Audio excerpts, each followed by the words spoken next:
À 9h25, nous accueillons comme tous les matins un gérant. Pour un gérant, 3 questions, faire un focus sur un fonds. Ce matin, c'est Augustin Picandard de DNCA qui nous accompagne. Bonjour Augustin. Bonjour Fabrice. Alors DNCA, maison qu'on connaît, sûrement beaucoup de nos spectateurs ont des fonds DNCA. On va parler dans un instant du fonds évolutif, DNCA évolutif que vous gérez. Un petit mot d'abord sur la structure DNCA. Alors DNCA Finance, c'est une structure qui commence effectivement à être assez importante maintenant. On a à peu près 16 milliards d'actifs sous gestion. On est plusieurs gérants. On est à peu près une vingtaine de gérants et avec les assistants de gestion, gérants juniors, on est une trentaine au niveau de la gestion. Au niveau commercial et back-office et middle office, ça fait qu'à peu près on est à peu près 80 avec nos filiales à l'étranger, que ce soit au Benelux, en Suisse et en Italie. Alors une belle boutique maintenant, donc place Vendôme à Paris et bien sûr des fonds qui sont très performants. DNCA évolutif, c'est vous qui le gérez avec son gérant, on va dire historique, Xavier Delay. Xavier Delay, qui est un des fondateurs de DNCA, tout à fait. Donc moi maintenant, ça fait à peu près 7 ans et demi que je suis avec Xavier Delay et qu'on travaille ensemble sur le fonds. Et donc justement, je vais pouvoir vous expliquer un petit peu ce que l'on fait. Alors on y va, le D de DNCA, Xavier Delay. DNCA évolutif, parlez-nous des caractéristiques de ce fonds. Alors c'est un fonds flexible, patrimonial et diversifié.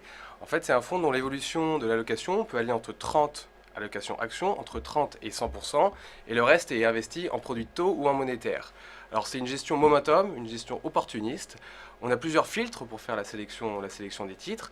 Le premier, c'est un filtre quantitatif, avec des multiples d'EBITDA, du PE. Nous, ce qui est très important pour nous, c'est le momentum de résultats, donc la tendance à l'amélioration des résultats des entreprises, et un filtre qui lui est plus qualitatif, qui concerne leur rencontre avec les managements. On rencontre à peu près 160 sociétés par an, et donc justement ça nous permet d'avoir des échanges assez intéressants pour pouvoir choisir nos valeurs. Flexible et diversifié, ça veut dire que vous pouvez augmenter ou diminuer les poches. Donc actions, on est actuellement environ à 57%, obligations un peu moins de 30% et les liquidités 8% actuellement. Voilà, exactement. Alors actuellement on a 57% d'actions.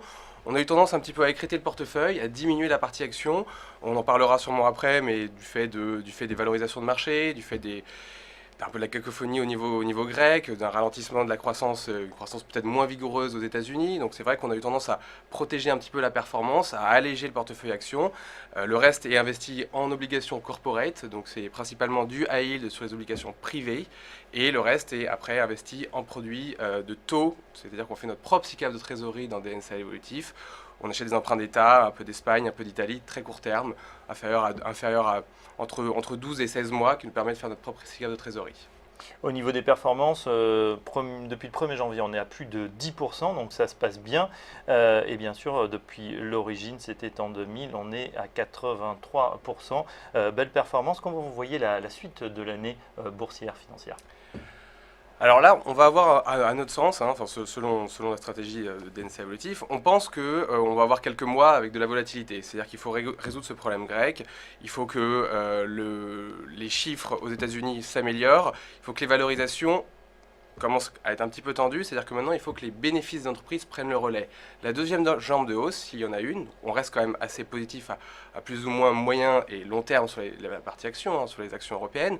À court terme, on peut avoir peut-être un peu un marché qui patine tant que tous ces fameux alignements de planète ne se diffusent pas à l'économie réelle. Et donc c'est-à-dire qu'il faut que les analystes permettent que les analystes augmentent leurs prévisions sur les BNA, ce qui pourra alimenter la deuxième partie du marché action. En tout cas, plutôt positif quand même, en tout cas sur la zone Europe. Positif sur la zone Europe, prudent à court terme, mais on est constructif à moyen terme. Merci Augustin Picandard, je rappelle que vous êtes le co-gérant de DNCA évolutif. Pour en savoir plus sur ce fonds, rendez-vous sur le site de DNCA. Tout de suite, le débat.